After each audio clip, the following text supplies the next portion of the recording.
Attendez avec impatience le retour de la Ligue des champions de football, c'est ce soir. Bonjour Benoît.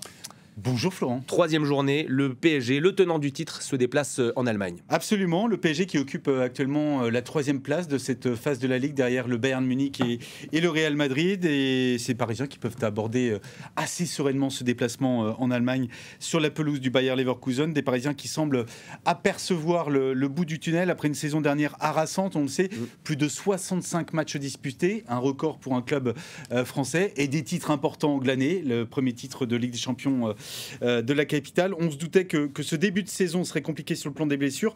Eh bien, ça a été le cas avec l'enchaînement des rencontres, une trêve estivale très courte, une préparation tronquée. L'infirmerie parisienne a affiché quasi complet ces dernières semaines. Dembélé, Doué, Marquinhos, Kvaratskhelia, tous sont à nouveau en mesure de tenir leur place sur le terrain. Le Ballon d'Or, victime d'une lésion sévère de l'ischio droit avec les Bleus, le 5 septembre, a suivi des soins dans une clinique spécialisée de Doha au Qatar pendant la trêve internationale.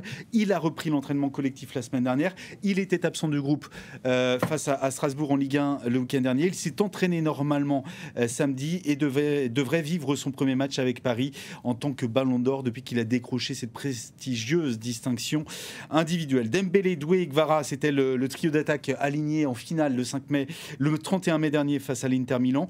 Tout le monde n'est pas encore remis sur pied pour autant. Il n'y aura pas de Fabian Ruiz ou encore de Joao Neves qui n'ont pas fait ces deux jours-là le voyage en Allemagne. Ça fait du bien en tout cas de retrouver les cadres. C'était le message de Warren Zaïre-Emery hier en conférence de presse. Écoutez.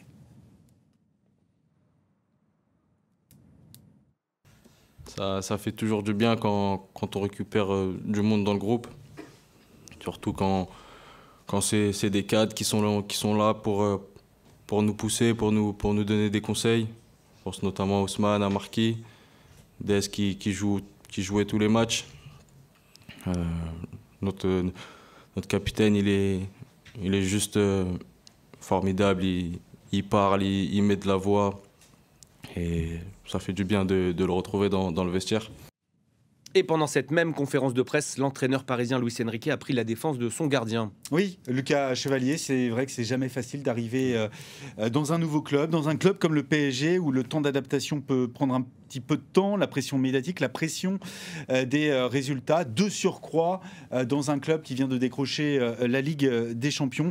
Lucas Chevalier n'était pas de l'aventure européenne la saison dernière. L'ancien Lillois a pris la place de Gianluigi Donnarumma dans les buts parisiens, l'un des principaux artisans du titre européen. Pourtant, ses débuts jusque-là, alors il y a eu des prestations intéressantes, mais ça reste perfectible. On sait qu'il y a eu une petite erreur lors de la défaite face à Marseille. Il aurait pu faire mieux sur la frappe de Moreira face à Strasbourg le week-end dernier, même s'il y a eu une double parade également très importante et impressionnante face au club alsacien.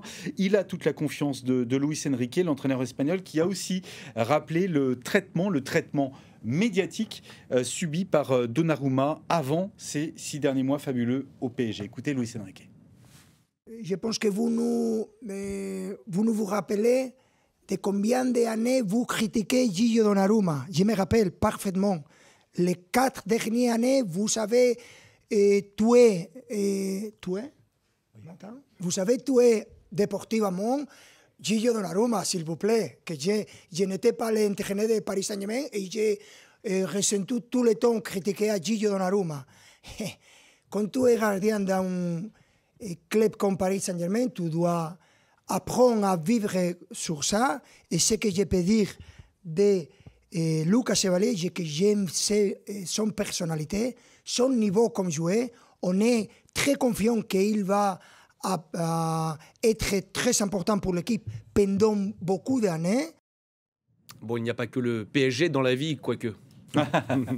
Bayer Leverkusen, donc PSG, ce sera l'un des chocs de la soirée, même si le club allemand n'occupe que la 5e place de Bundesliga, qui est en plus très amoindri par les blessures. À suivre également, et ça dès 18h45, le Barça face à l'Olympiakos. Le Barça, le club catalan qui avait été battu lors de la deuxième journée par le Paris Saint-Germain. À suivre également l'autre choc de la soirée entre Arsenal et l'Atlético Madrid. Et puis on aura le temps d'en reparler d'ici demain, mais il y aura les 2 autres clubs de Ligue 1. Marseille qui sera opposé au Sporting Portugal, Monaco face à Tottenham.